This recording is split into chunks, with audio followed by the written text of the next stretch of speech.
Salam uşaqlar. Demək biz sizinlə sınava baxacağıq. Gəlin 5-ci sualın özündən başlayaq.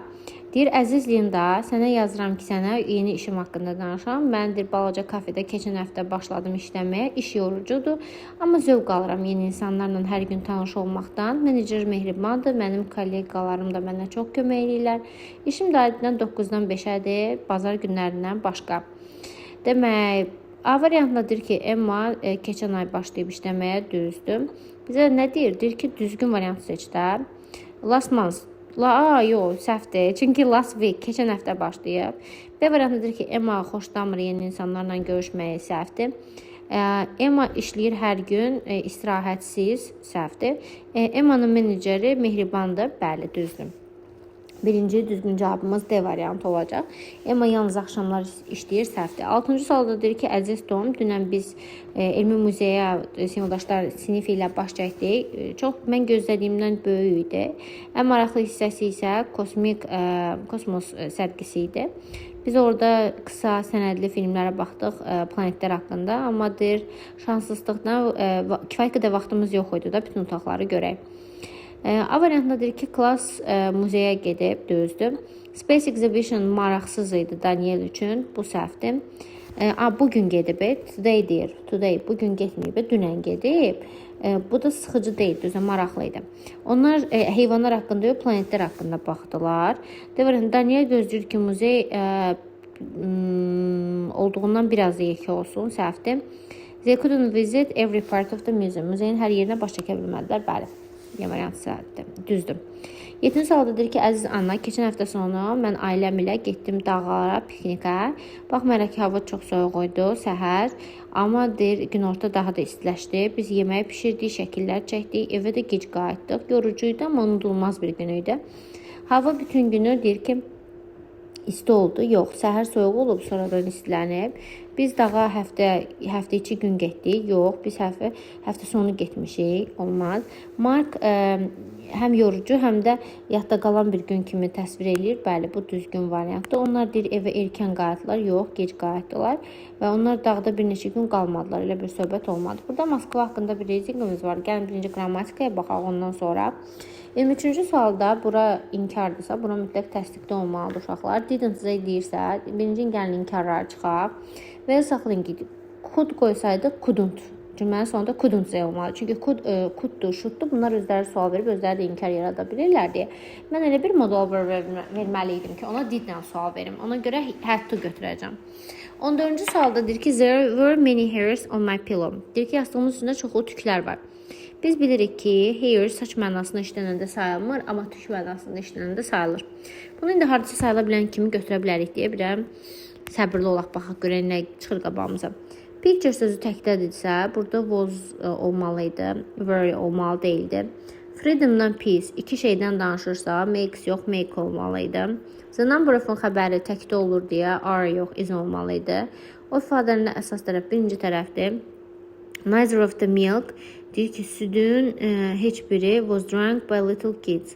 Neither of the milk. Oydu, bu nədir? Neither of the milk. There were many, neither of, südün heç biri içildi. Yəni, südün necə heç biri ola bilər? Yəni, mənasızdır. A variantı doğrudur. 15-ci sual cümləsində olan bir cümləni məhsula çevirməkdir. Sadəcə bilin ki, cümlə didlə sual verirsə, cümlə demək keçmiş zamandadır. Keçmiş zamanda da was-la were gəlir. Bizim cümləmizin də tamamlığı bookdur. Booku keçirəcəksiniz əvvələ, yəni mübtədə yo olaraq qala bilməyəcək artıq. Qalaram B ilə C arasında və fərqlərinə baxıram. Did you send the book yesterday? Sən dünən kitabı göndərdin. B variantında ki, yox. Kitab göndərilmədi sən tərəfindən dünən. C variantında isə deyir ki, hə, kitab göndərildi dünən. Bu nədir?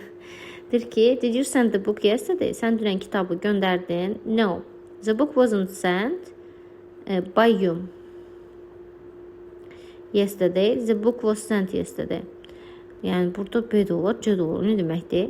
The book wasn't sent by you. Burada yəni ki, by you-a görə problem edib C-ni götürəcəklər, amma beləsində belə test olmur yəni. 16-cı sualda we don't have much time. Bizim çox vaxtımız yoxdur. To var burada. Can, should, do, must, to ilə işlənə bilmirlər. We-də də has olmaz. Has ancaq he-də, she-də, it-də olur deyə düzgün cavabımız A variantıdır. Yenə passive voice-a çevirmədir. Cümlə keçmiş zamandadırsa cümləyə was were gələcək. B, C, D arasında qalırsınız. Cümlənin mübtədəsi Z-dirsə artıq o dəyişəcək. Onun yerinə this articles. Çünki tamamlığı tutub gətirməlisə belə. B variantda getdi. Cümlənin mübtədəsini by'dan sonra vermək lazım idi deyə C variantı doğru cavabdır. Çünki by zəm olsaydı əslində D variantına götürə bilərdim. You will not understand the poem. Sən şeiri başa düşmərsən. Unless you analyze it deeper. Unless ümumiyyətlə özünüzün də qeyd edin. Unless bərabərdir if nota. Deyir, əgər sən onun dərin mənasını analiz eləməyincə sən şeiri başa düşə bilmərsən. 19-cu sualda deyir, uşaq anasını çox sevir. Cümlə təsdiq cümlədirsə, neither ona cavab vermək olmaz deyə C-ni çıxıram. Və cümlədə əmizar yoxdur. Cümlə indiki zamandadır. Keçmişdi də ola bilməz orada. Either-da inkar cümlədə işlənir deyə Y variantı doğru cavabdır. Drawing və listening iki şeydən danışdığına görə cəmi seçəcəyik. Yəni 1 ilə 2-ni. The North of Canada. Biz demişik ki, East'dir, West'dir, North'dir, South'dir. Balaca hərflə yazılıb, yanında of verilirsə, demək ölkənin şimalını, şərqini və məkanını bildirir də. Z verəcəm. Amma ikincidə baxın, böyük hərflə yazılıbsa verilməyəcək. D variantı doğru cavabdır. Onun uşaqlarının məktəb avtobusu. Söhbət uşaqlardan getmir. Məktəb avtobusdan gedir. Avtobus sözü də təkdə olduğuna görə R verə bilmərəm. Come da, yəni feil tək olanı, məsələn, I come, you come. Biz onda S vermirik də. S nə zaman gəlir? He-də, she-də, it-də. İndi avtobus təkdə deyə it sayılır da. Ona görə 1-3 götürəcəm. Comes olan variant seçəcəm. O ifadələrin əsas tərəf birinci tərəfdir. İçin xəbəri təkdə olur deyə uşaqlar A variantı səhvdir. B variantıdır ki, bu uşaqların ideyası. Söhbət ideyadan gedir deyə were yox, was olmalıydı.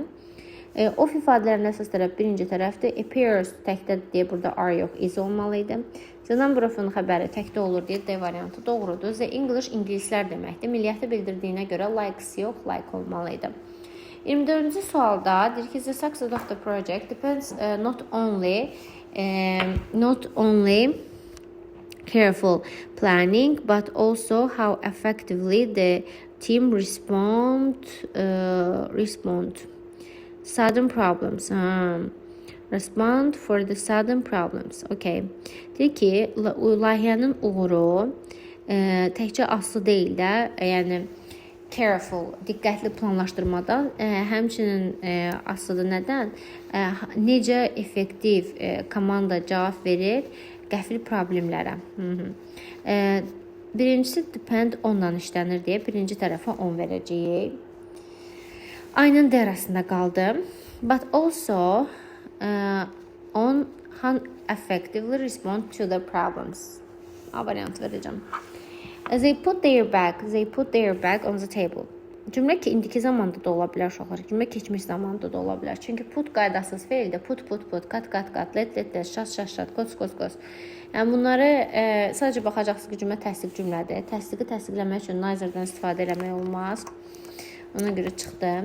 Deyir ki, they put their bag on the table. Bir dəfə indiki zaman kimi baxıram. Deyir ki, onlar kitabı, sumkanı stolun üstünə qoydular. Amanda üçüncü şəxsdəkində deyə do yox, uşaqlarda az olmalıydı burada. So did Amanda. Amanda does diyor. Amanda hələ elədi həmçinin. But Amanda didn't, amma Amanda eləmədi. Düzgün cavabım olacaq 1, 4, 5. Gəlin indi readingimizə də baxaq. Moskva Rusiyanın ən böyük şəhəridir və ölkənin ən vacib şəhərlərindəndir. O yerləşir Rusiyanın qərb hissəsində, Moskva çayının yaxınlığında. Şəhər tanınır zəngin kültürü ilə, gözəl arxitekturasından və kültürel əhəmiyyətinə görə. Milyonlarla insanlar Moskvada yaşayır. Çox məşğulzan şəhərdir, siyasətinə, təhsilinə, biznesinə görə. Ən məşhur yerlərindən biri də Kremlindir, hansı ki prezidentin qərargahıdır da, rəsmi rezidentidir. Kremlinin yanında isə qırmızı meydan var. Ora böyük ictimai bir meydandır. Tarixi binalarla əhatə olunur. Məsələn, Basil kilsəsi, Dövlət Tarix Muzeyi. Moskvada var çoxlu universitetlər, muzeylər, teatrlar və onu çox əhəmiyyətli eləyir, təhsil mərkəzi eləyir. Moskvada metro sistemi də var çox geniş şəkildə, hansı ki, yəni təkcə effektiv deyil də, həmçinin gözəl stansiyaları var, bəzədilib, çılçıraqlarla, rəsmlərlə, memarlıqlarla hər gün milyonlarla insanlar Moskvada metrodan istifadə edir ki, şəhərdə gəzsinlər. Moskvanın iqliminə soyuq iqlimdir, yəni qar yağır, isti yayları da olur. Şəhərdə həmçinin çaylar, parklar, yaşıl yerlər də var və oradadır providing residents and tourists, yəni orada yaşayanları da, turistləri də, yəni çoxlu yerlərlə təmin edir ki, dincələrlər, təbiətdən zövq alırlar. Nəticədə Moskva tarixi, kültürel və müasir həyat olan bir şəhərdir ki, bura həm tarixi abidələrlə doludur, həm də müasir infrastruktura ilə. Moskva Rusiyanın ikinci ən böyük şəhəridir. Məncə yox, birinci ən böyük şəhəri idi. Ona görə biri səhv götürürəm. Moskva Rusiyanın şərq hissəsində yerləşir. Kremlin official resident of the Russian president. Yəni ki, böyük C variantı olacaq. Kremlində desəm prezidentin oturduğu yerə. Kremlin şəhər olar yəqin ki, səhv eləsəm uşaqlara özünüz qeyd edərsiniz ki, müəllimə səhvliyi var. 9-cu sualdadır ki, hansı doğru deyil? Moskvada metro sistemi var, düzdür. Qış soyuqdur, düzdür. Moskva vacibdir, düzdür. Çox az universitet var. Məncə bu səhv olar. Niyə az universitet olsun ki? 10-cu sualdadır ki, qırmızı meydan əhatə olunmuşdur. Çoxu tarixi meydanlarla dedi, deyəsən, hə? Qırmızı meydan hardadır? Bəli, historical buildingslə C variantı doğrudur. 11-ci sual text nə haqqındadır? Əlbəttə ki, Moskva haqqındadır. Yəni, the largest city of Russia götürəcəm. 12-də correct statement, doğru cümləni, doğru fikri istəyir bizdən. Doğru fikir isə olacaq ki, Moskva Volqa çayında yerləşir. Zəhləm gedidə beşim, Moskva çayının üzərində yerləşir, Volqa yox. Moskva metrosu gözəlliyinə görə məşhurdur. Ola bilər, qışda çox soyuq olur. O düzdür. 3-4-də deyir ki, park yoxdur, səhvdir. Kremlin universitetli şagirdlər üçün xeyr. Kremlin universiteti idi ki, uşaqlar. Kremlin axı qərargahı idi, prezidentin qərargahı kimi bir yer idi. Bəli, onu da səhv deyir. Burası deyir ki, burada çoxlu universitetlər falan da var. Yəni götürəcəyik biz 2-ni, 3-ü və salam da 2-3. Bu qədər.